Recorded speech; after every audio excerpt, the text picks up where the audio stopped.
surrounded by a cold and unforgiving sea. For centuries it protected us from attack, but to prosper and thrive, we would need to do more than just hide behind her saltwater shield. Britain needed brave men, willing to venture out into the unknown, and she needed good boats to take them there. I've spent my life at sea. Now I'm going to take passage on 6 boats that together tell the story of modern Britain. Built for exploration, war, industry, and our very survival, these are the boats that built Britain and changed the way we live forever. This time, I'm setting sail on a boat that fed millions. A fishing boat, a Scottish fifey, the Reaper. In the 19th century, Britain's population was growing fast. The country needed a source of cheap, abundant food. The seas around Scotland were full of it. All the fishermen needed now was a boat fast, powerful, and safe enough to bring that food to shore.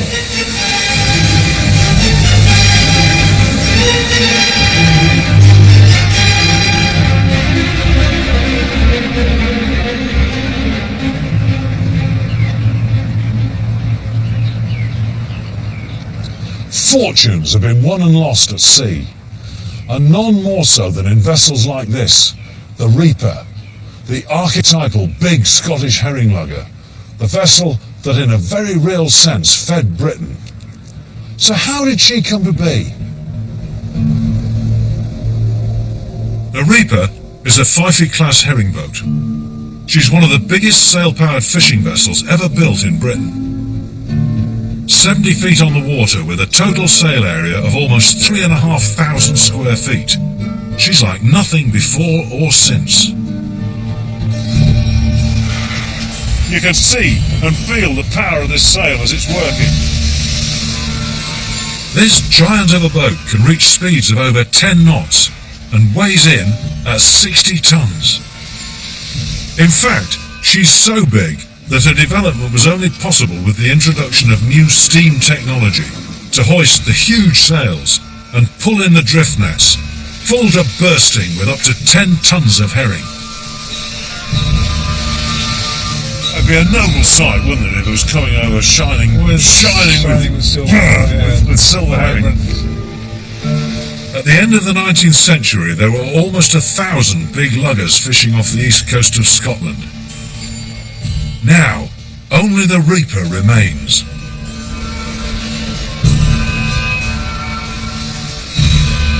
But despite her size and complexity, the Reaper was not a vessel designed by a team of specialist boat designers. She's a craft that evolved from hard experience, designed and conceived by the very fishermen who sailed her.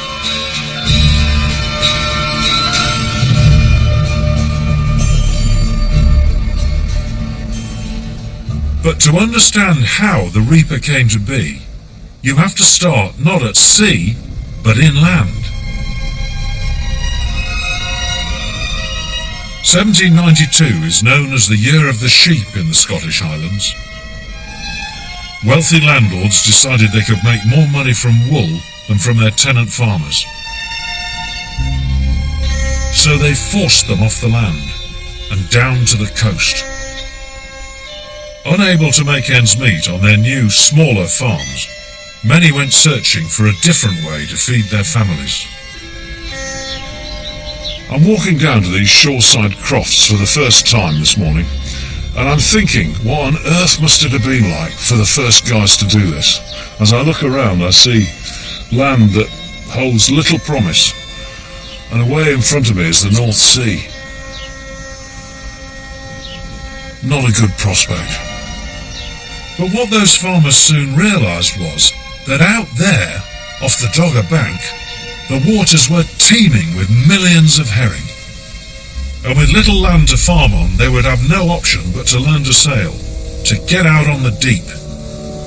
But they were going to have to take their lives in their hands, because these are some of the most dangerous waters in Britain. I've had nights out there, with the sea out of sight of land, shallower than the height of my mast, and breakers all around me and known I'd been in the wrong place. And I've been fortunate to survive. I shouldn't have been there at all. I should have been off the Dogger. And so should many a fisherman before me who didn't make it off the bank. It can be a desperate place. But it can feed you too. And it can feed your family. And, given the chance, it can feed the whole of Britain.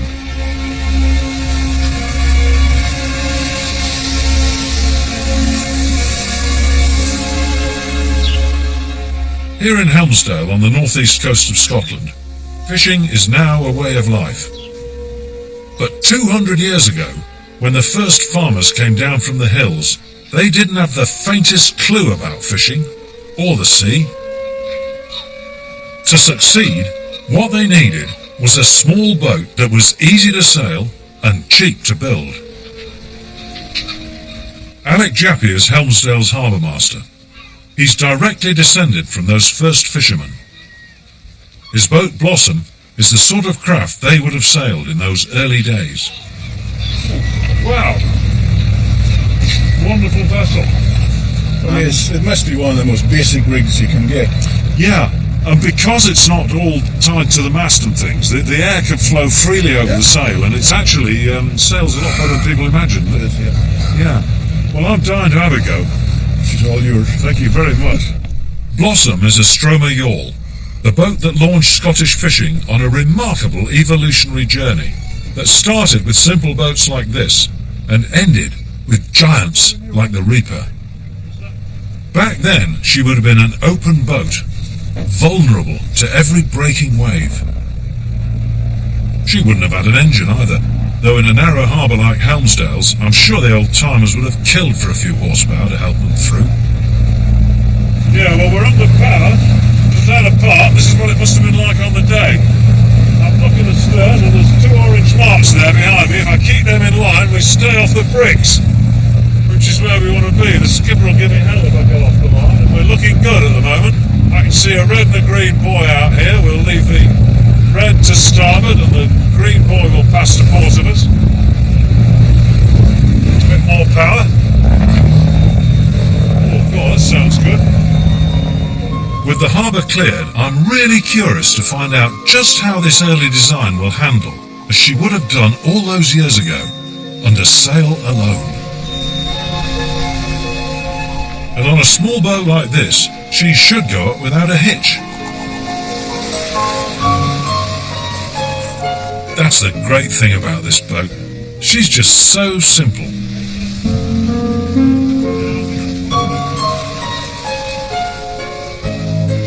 So what we've got here is the simplest of all rigs. We've got a simple 4-cornered sail that vernacular sailmakers would be able to build without any difficulty. It's controlled by a rope called a sheet on this corner. The front bottom corner is simply hooked to the bow of the boat. The top of the sail is spread by a spar called a yard, and to hoist the sail, there's a rope goes through a sheave at the top of the mast, which comes down, is hooked onto the ring, and as you saw, we pulled it up from here. And there's a clever bit. This mast is effectively unstayed. There's nothing really holding it up at all. But once the sail is up, it's held up by the very rope which pulls the sail aloft. This rig has got to be the cheapest rig that you can have, and yet actually it's one of the most efficient, because that sail just sits there and the breeze blows round it, and as it blows round it, it blows faster around the back of the sail than the front, and because of the mysteries of science, the boat is lifted in that direction. Couldn't be simpler. Cheap, simple but effective. It's the perfect boat for a farmer who's had to turn his hand to fishing and is finding his way out on the water.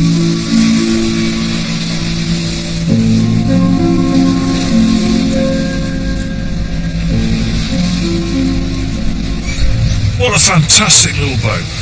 Really. Simple. Very beautiful, actually.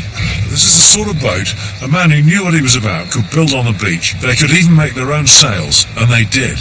And with boats like this, subsistence fishing was a genuine possibility here. But despite all her advantages, this boat has one serious drawback. You see, she wasn't decked at that time. She was very vulnerable to heavy weather. Really, they were limited completely by their size. If you want to fish more adventurously, make more money, you need a bigger boat. You've got to go further offshore.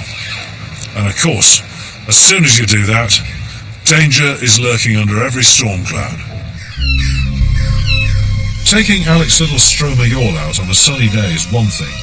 To do it willingly in a gale could be seriously dangerous.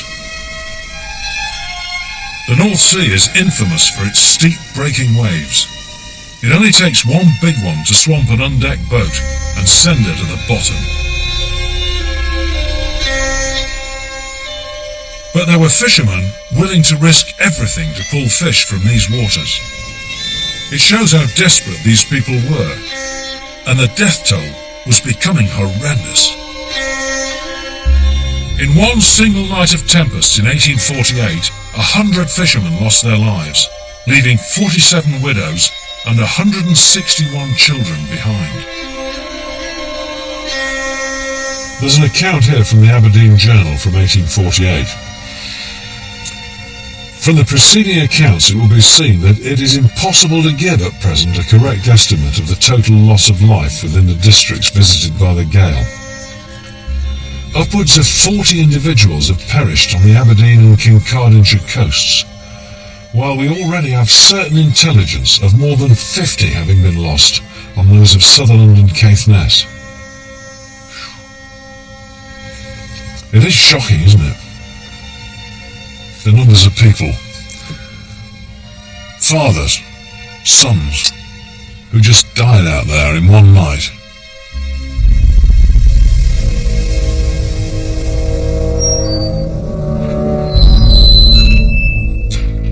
With each storm, more men drowned, and it was only so long that politicians could ignore the grim statistics. In 1849, they decided to act. A comprehensive study of the state of Scottish fishing was made, with the findings written up and presented to Parliament. The Washington Report concluded that two things were urgently needed: better harbours and, most important of all, safer boats. Again and again, the report stressed one area of boat design: decking. Decking is a boat's most vital safety feature because it prevents waves from filling and sinking her. The report also included the lines of other boats to help illustrate how this idea might be incorporated. The Scots fishermen set to work. They accepted the safety features, but they also wanted a bigger, faster boat. Now boatyards sprang up all over Scotland's east coast, eager to exploit an increase in demand for boats that would meet the need for both safety and speed.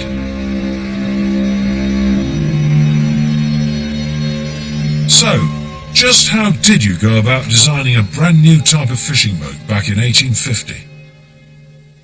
You think, new design of fishing boat? Well, they're going to go to a designer, aren't they? Some genius with a pen is going to draw a wonderful plan, like you see in the books, of a fishing boat. It's different from anything else. Well, that's not how it was. Actually, these are vernacular craft. They were designed by working people for working people, and like the whole of the British Isles over, they never got drawn on paper. They were built from models. Here's how it worked. This is a half model. And the way it worked was this. The boat builder and the fisherman got together. They might well have done it in the church hall in Scotland. In the south of England, they probably went to the pub. But they talked about the shape they wanted the boat to be. And then the builder actually built a model of half of the hull, just like that. And he showed it to the fisherman and he said, "What do you think of this?" And the fisherman eyeballed it, he had a look at the shape, he could see everything he wanted to see, and he said, "I think she's a bit fat aft. I think you need to do something about that." So the builder went away, got his sandpaper, fined the boat away, or maybe glued a bit more on, smoothed it up again, took it to the fisherman. "What do you think now?" Yeah, she'll do. For generations, that's how Scottish fishermen had built their small boats. And now, the Washington Report had made clear that these boats were no longer up to the job. Yet these same methods of design and construction produced a thrilling new design. Huge, fast and safe. The Fyfie. This is the basic model for the hull of a Fyfie, like the Reaper. She looks very bluff and ordinary, doesn't she? It's only when you look at her end on that you see the beauty of the lines. Look at these lovely curves here, the sweetness of the way the water's going to flow off that, and the staunch, aggressive chin sticking out there. That's going to meet the sea. There's a lot of boat in the water there, and that's going to make her safe, but she's long, and she's lean underneath, and that's going to make her fast. But the real test of any boat is when she's launched and takes to the sea. And finally, I'm lucky enough to sail on the Reaper, the biggest Fyfie ever built. I've been invited on board by Robert Prescott, a maritime historian, who spearheaded the restoration of Reaper to her former glory. She's absolutely huge, isn't she? Oh, she is, yes. Can't wait to get out there. Come a long way for this.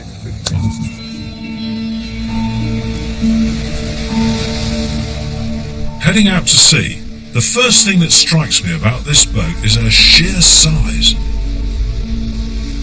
As the 19th century progressed, herring became such an important food for the whole of Britain that the government offered a financial incentive to any Scottish fisherman building a boat over 60 feet. The bigger your boat, the more money you got. And few were larger than the Reaper. Her statistics are impressive enough on paper, but out here with the best part of 3,000 square feet of sail about to go aloft, she's a boat that demands respect.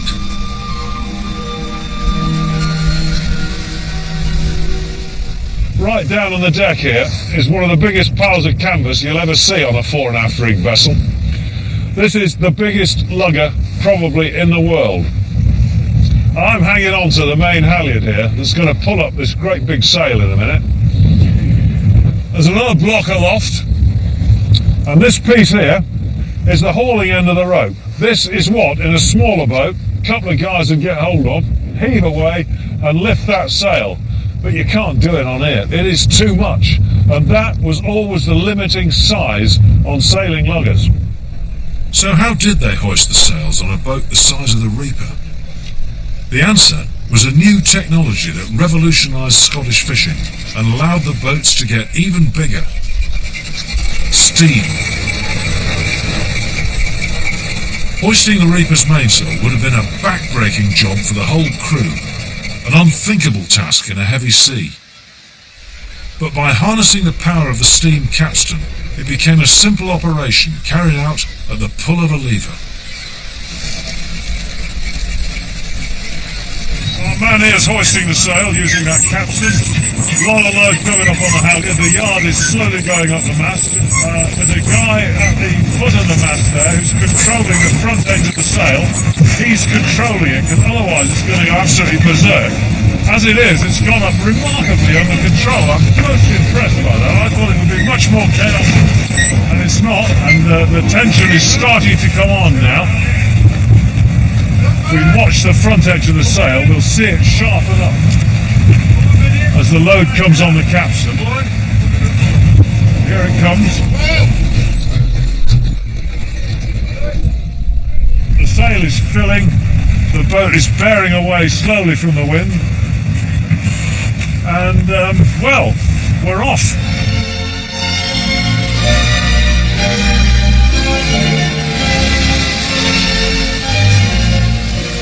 She's doing what she was born to do now, and this is what I've come all this way to do. And in fact, what I've been waiting for 20 years to do. This is a serious thrill.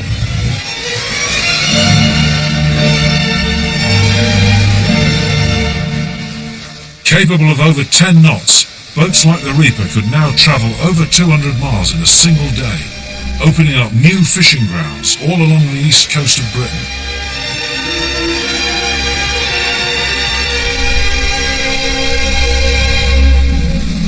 Standing here on the lee bow of the boat, right in the sail, I can feel the wind being accelerated around the sail as it goes round. And actually, I'm on the slow side of the sail. What's going on around the back is probably 5 knots more than what I'm getting here. So you can see and feel the power of this sail as it's working. And as you look up, it's gigantic.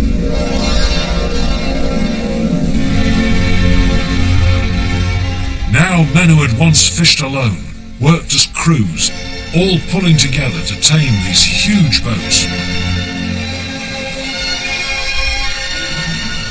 It is a brute to handle. I think you really need half a dozen young, fit Scottish fishermen who are motivated to get rich quick to make this happen. But these lads are amazing. I'm really impressed that these fellas can do this. Not a man with them without a bus pass.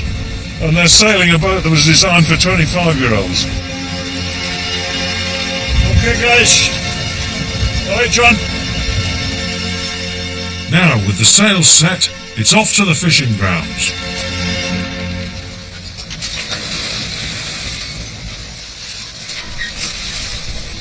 The Fyfie transformed fishing in Scotland and changed the lives of the fishermen forever. Bigger, faster boats allowed them to fish further afield, and crews were now working from the Norway deeps to the Dover Strait. The local lasses followed the boats, travelling as far south as Suffolk, gutting and salting the fish the men brought ashore.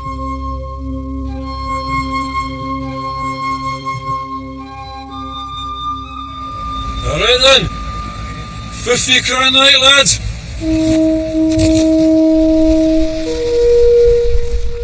Herring are fished with drift nets that hang down from floats on the surface.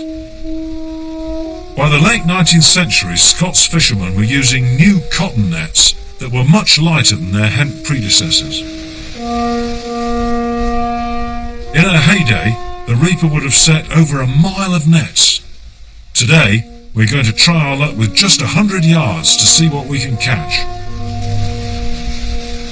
Well, we've got the nets out, Robert. Absolutely, and it's looking good, isn't it? I mean, you see the line of the head rope, the cork floats on it there. Yeah.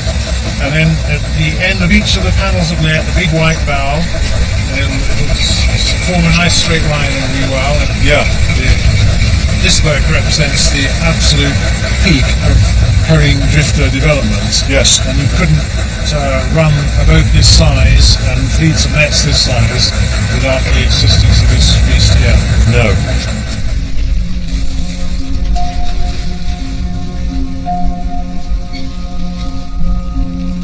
There it is, our little fleet, stretched out to windward of us. And then, all you could do was wait and hope the silver darlings, as fishermen call the herring, were busy swimming into the nets. It was much needed respite, and unlike the earlier open boats, Reaper offered a place out of the wind and spray where the fishermen could put their feet up and fill their bellies. Not only did Reaper have a cabin to shelter from the elements, she also featured a coal-fired stove to dry clothes and cook a hot meal. Unimaginable comforts on an open boat. Cullen skink today. Cullen skink. A very traditional dish, made with haddock. It's a great. On longer trips, the fishermen would cook for themselves as they do on modern trawlers.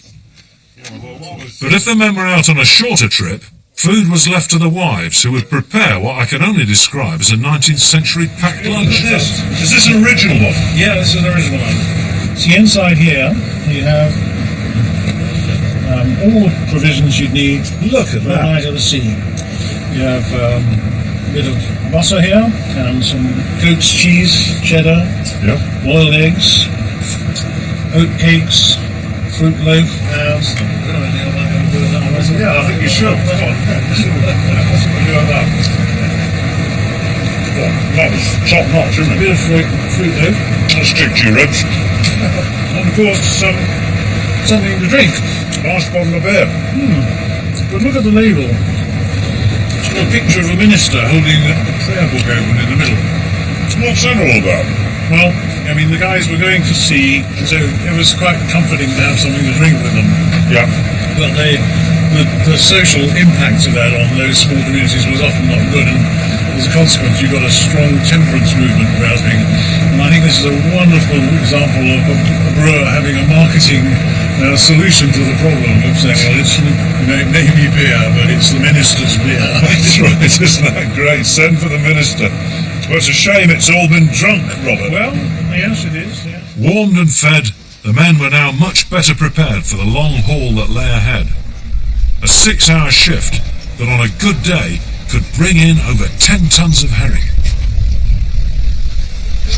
Hauling this lot in by hand would be impossible, but with the steam capstan pressed into service once again, a job that would have taken an army could now be tackled by one man maintaining a gentle pull on the end of a rope.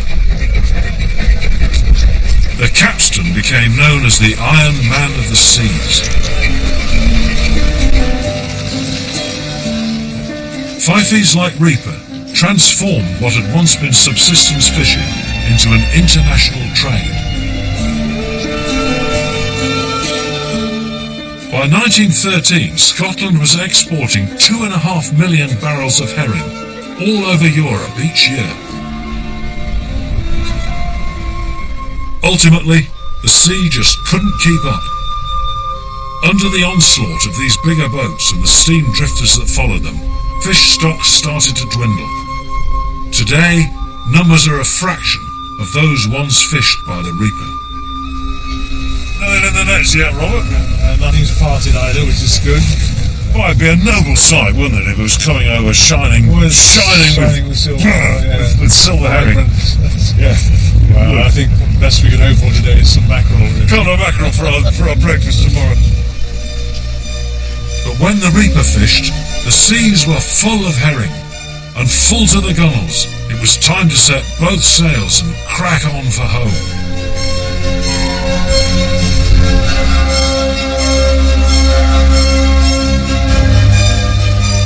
From humble beginnings, the Scots fishermen had built a boat that mastered the sea.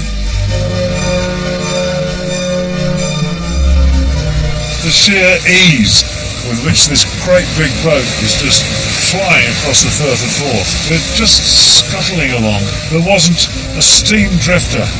There wasn't a steam-powered coaster. There was nothing under power that could get anywhere near this. And this is what let her get out to the fishing grounds, do her job, and then get back again before the herring spoiled.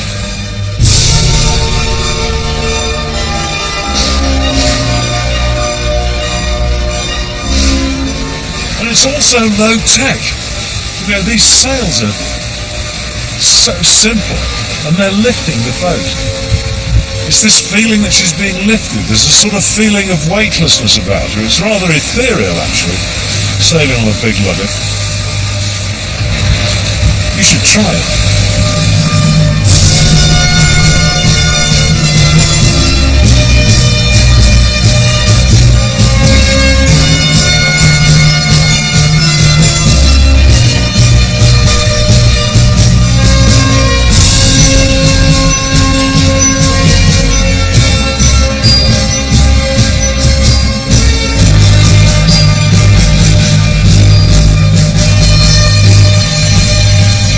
Today, the herring might have all but gone, but the memory of those hard, brave men who fished them lives on.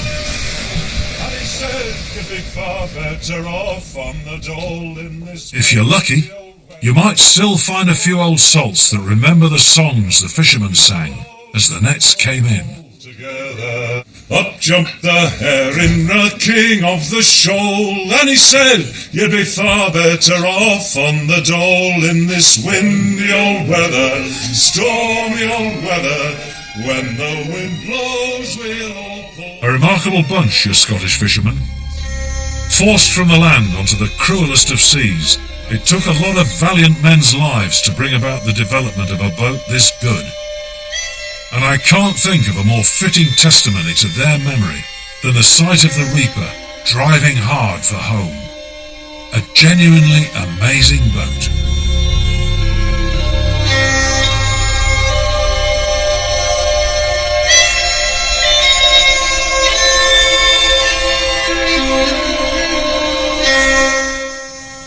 Still to come tonight here on BBC4, we join Owen Shears for a look at the art of the sea. That's here in just a few moments. And then at 10, we set out to somewhere at sea with